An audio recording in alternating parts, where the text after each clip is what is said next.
யாத்திராகமம் 25ஆம் அதிகாரம். கிருபாசனத்தை பெட்டியின் மீதில் வைத்து பெட்டிக்குள்ளே நான் உனக்கு கொடுக்கும் சாட்சி பிரமாணத்தை வைப்பாயாக. அங்கே நான் உன்னை சந்திப்பேன்.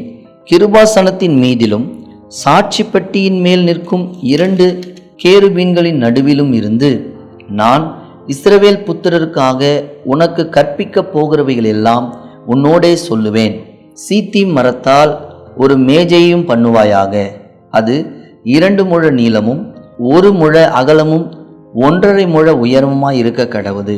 அதை பசும் பொன் தகட்டால் மூடி சுற்றிலும் அதற்கு பொன்னினால் திறனை உண்டாக்கி சுற்றிலும் அதற்கு 4 விரற்கடையான சட்டத்தையும் அதன் சட்டத்திற்கு சுற்றிலும் பொன்னினால் திறனையும் உண்டாக்கி அதற்கு 4 பொன் வளையங்களை பண்ணி அவைகளை அதன் 4 கால்களுக்கு இருக்கும் 4 மூலைகளிலும் தைக்க கடவாய்.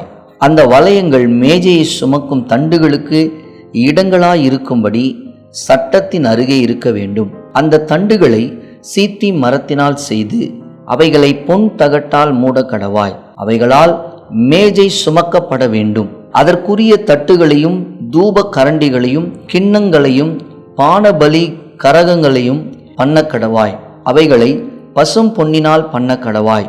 மேஜையின் மேல் நித்தமும் என் சந்நிதியில் சமூகத்து அப்பங்களை வைக்க கடவாய். பசும் பொன்னினால் ஒரு குத்து விளக்கையும் உண்டாக்குவாயாக. அது பொன்னினால் அடிப்பு வேலையாய் செய்யப்பட வேண்டும். அதன் தண்டும் கிளைகளும் மொக்குகளும் பழங்களும் பூக்களும் பொன்னினால் செய்யப்பட வேண்டும். 6 கிளைகள் அதன் பக்கங்களில் விட வேண்டும். குத்து விளக்கின் 3 கிளைகள் அதன் ஒரு பக்கத்திலும் குத்து விளக்கின் 3 கிளைகள் அதன் மறுபக்கத்திலும் விட வேண்டும். ஒவ்வொரு கிளையிலே வாதுமை கொட்டைக்கு ஒப்பான 3 மொக்குகளும் 1 பழமும் 1 பூவும் இருப்பதாக.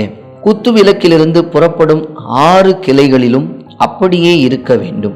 விளக்கு தண்டிலோ வாதுமை கொட்டைக்கு ஒப்பான 4 மொக்குகளும் பழங்களும் பூக்களும் இருப்பதாக. அதிலிருந்து புறப்படும் 2 கிளைகளின் கீழ் 1 பழமும் வேறு 2 கிளைகளின் கீழ் 1 பழமும் மற்ற 2 கிளைகளின் கீழ் 1 பழமும் இருப்பதாக. விளக்கு தண்டிலிருந்து புறப்படும் 6 கிளைகளுக்கும் அப்படியே இருக்க வேண்டும்.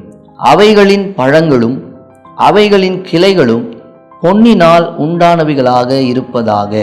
அவையெல்லாம் தகடாய் அடித்த பசும் பொன்னால் செய்யப்பட்ட ஒரே வேலையாய் இருக்க வேண்டும். அதில் 7 அகல்களை செய்வாயாக. அதற்கு நேர் எதிராய் எரியும்படிக்கு அவைகள் ஏற்றப்பட கடவுது. அதன் கத்திரிகளும் சாம்பல் பாத்திரங்களும் பசும் பொன்னினால் செய்யப்படுவதாக. அதையும் அதற்குரிய பனிமுட்டுகள் யாவையும் 1 தாலந்து பசும் பொன்னினால் பண்ண வேண்டும். மலையிலே உனக்கு காண்பிக்கப்பட்ட மாதிரியின்படியே அவைகளை செய்ய எச்சரிக்கையாயிரு.